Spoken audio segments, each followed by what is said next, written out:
A predator gone for 70 years just walked back into the wild. Kazakhstan released tigers back into the wild after 7 decades, and the reason why will leave you speechless.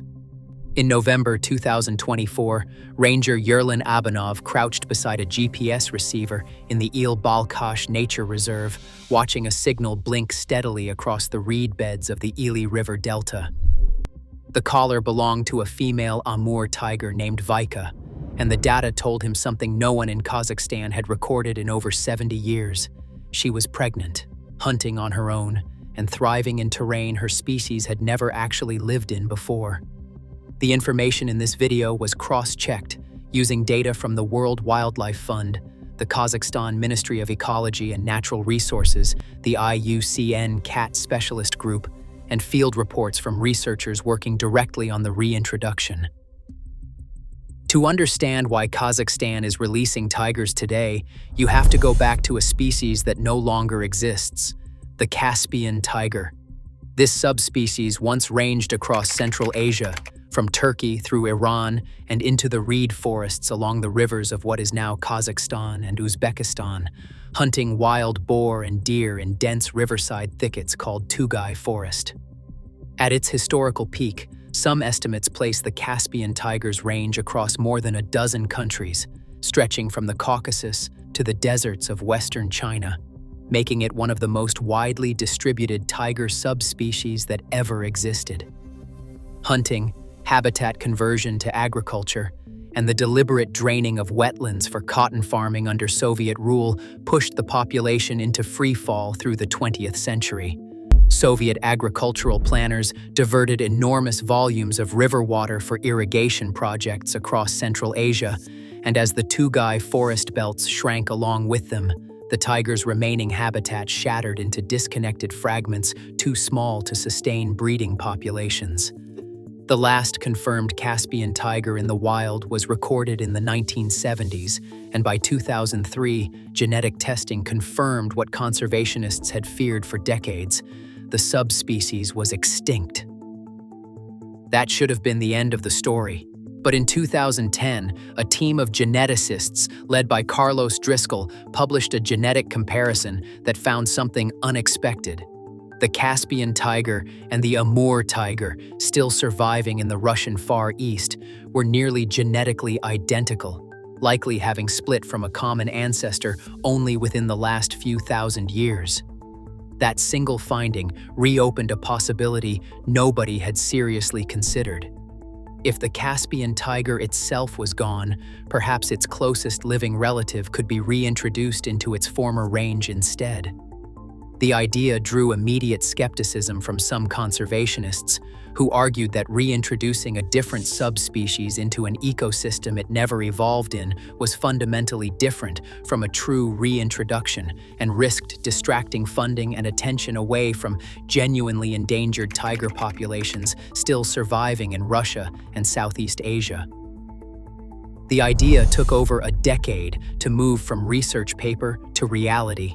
In 2017, Kazakhstan signed a formal agreement with the World Wildlife Fund to establish the Il Balkhash Nature Reserve, a protected area covering more than 415,000 hectares along the Ili River Delta near Lake Balkhash, one of the last remaining stretches of Tugay forest large enough to support a big cat population. But you cannot simply release a tiger into an empty landscape. Before predators could return, prey had to return first. Decades of poaching had left the delta almost empty of Bukhara deer and wild boar, the two species tigers depend on most. Between 2018 and 2023, conservationists relocated more than 60 Bukhara deer from populations elsewhere in Kazakhstan into the reserve, alongside programs to allow wild boar numbers to recover naturally under strict anti-poaching patrols. This stage alone consumed most of the project's first 6 years, and WWF field staff have described it as the least glamorous but most essential part of the entire effort. Without a functioning prey base, releasing tigers would have amounted to nothing more than a slow-motion failure. Ranger patrols in the reserve were expanded significantly during this period, and several poaching rings targeting deer and boar for the local bushmeat trade were dismantled through joint operations with Kazakhstan's environmental police. Camera trap surveys by 2023 confirmed prey densities had risen enough to plausibly support tigers for the first time in generations. The missing piece finally in place. Only then did the actual tiger reintroduction begin. In November 2024, two Amur tigers, a male and the pregnant female Vika, were transported from a wildlife park in the Netherlands under a carefully coordinated international agreement, quarantined and fitted with satellite collars before release into a soft-release enclosure inside the reserve. Unlike some previous reintroduction attempts elsewhere in the world that released animals directly into open terrain, Kazakhstan's team kept the tigers in a large fenced acclimatization zone for several months, monitoring hunting behavior before opening the gates fully. Veterinary staff also used this period to run health checks and adjust the tiger's diet gradually toward wild prey species, reducing the risk of digestive problems that had complicated some earlier big cat reintroductions elsewhere. The GPS data told a cautiously encouraging story. Vika's collar showed her covering territory of roughly 100 square kilometers within her first year, well within the range biologists consider healthy for a solitary female tiger establishing a home range.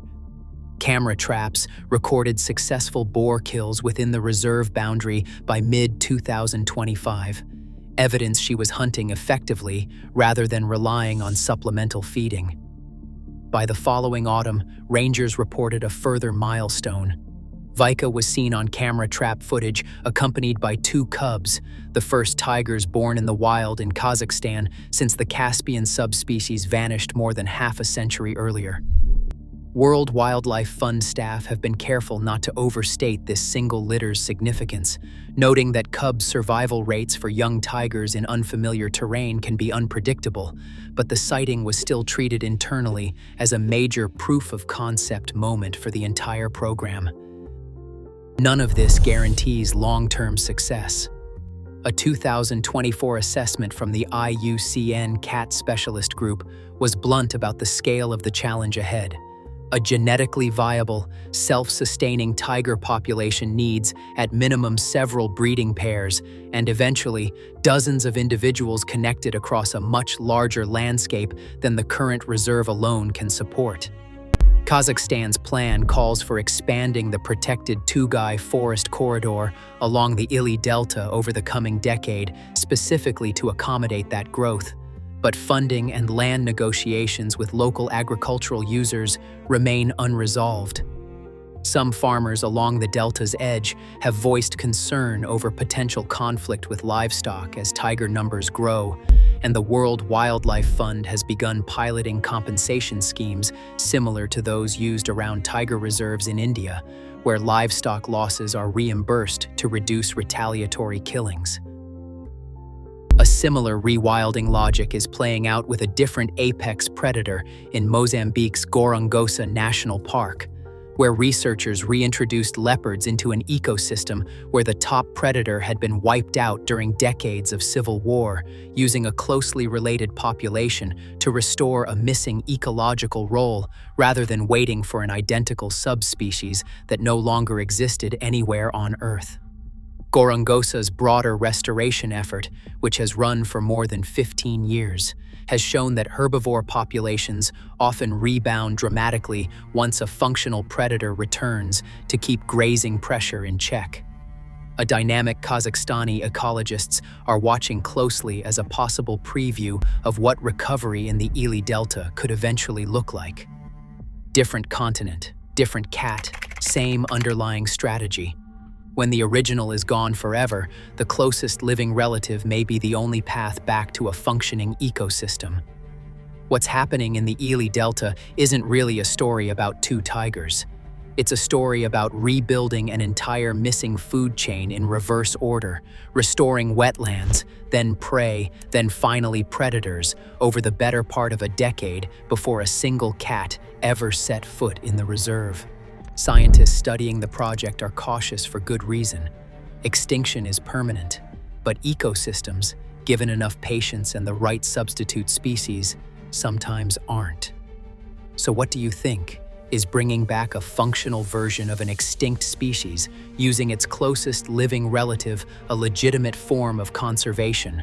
Or does something important get lost when the original is gone forever? Let us know in the comments and subscribe to follow the next chapter in this remarkable effort to bring tigers back to Central Asia.